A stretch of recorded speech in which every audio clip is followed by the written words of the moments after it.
Director of Accident Investigation.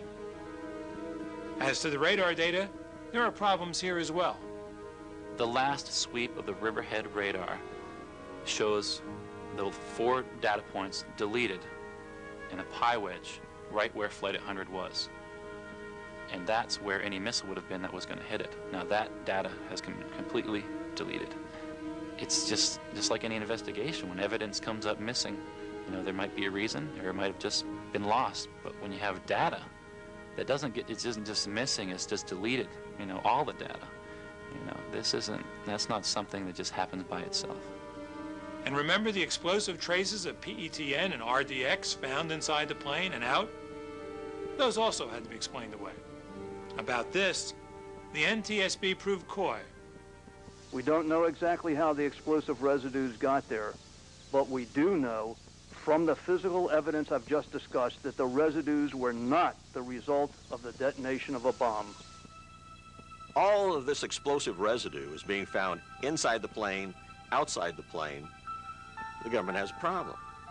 So what they do is they say, oh no, there was a dog sniffing exercise in which the police officer was really reckless. He was just, you know, residue was being scattered everywhere, and that must have been what it was.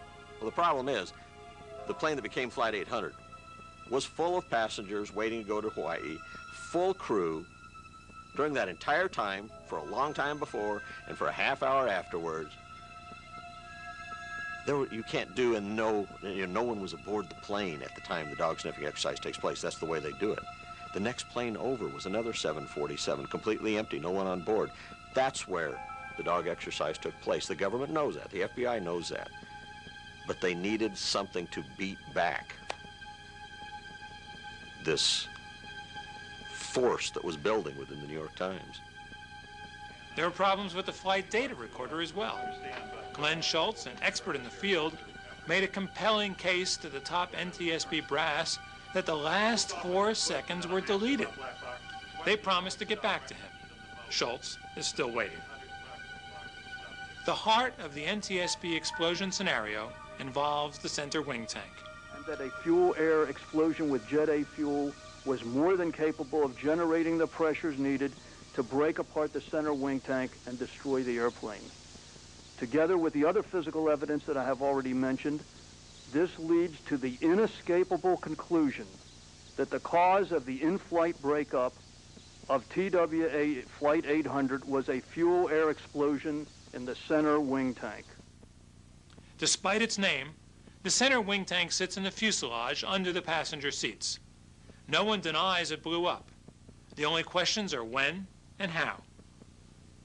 One serious problem with the NTSB thesis is that Jet A fuel is not inherently volatile.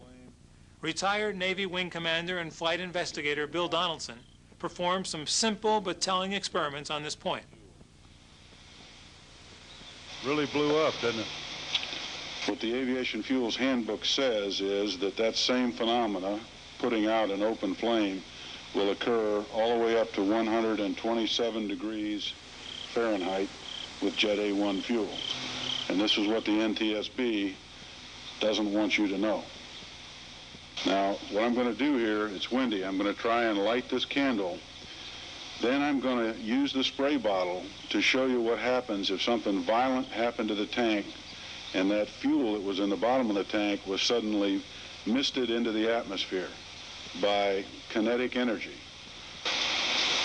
Okay, once again, we have an open flame, and now something violent happens to the tank on TWA Flight 800, and this is what happens.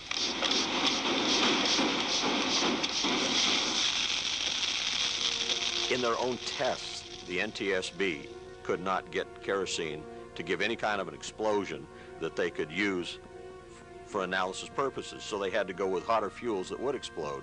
There's never been an explosion of a fuel tank with the new jet-type fuel that we're using. The second problem was that not even the NTSB could identify the spark that would ignite the fuel. Consider this damning conclusion at the final NTSB hearing. The search for the probable ignition location was pushed to the limits of current technology. An accounting of the scientific uncertainties was meticulously maintained throughout the entire experimental, computational, and analytic processes. In the end, the uncertainties were too great to permit the identification of a probable location of ignition. They spent $40 million trying to get some scientist somewhere in America to say it's theoretically possible that this hypothesis would work. They couldn't find it. The IAMAW couldn't find anything either. We conclude that the existing wiring recovered from Flight 800 wreckage does not exhibit any evidence of improper maintenance or any malfunction that led to a spark or other discrepancy. So why did the fuel tank blow up? The IAMAW came to its own conclusions. A high-pressure event breached the fuselage, and the fuselage unzipped due to the event. The explosion was a result of this event. A high-pressure event is a technical way of suggesting an external force, like a missile.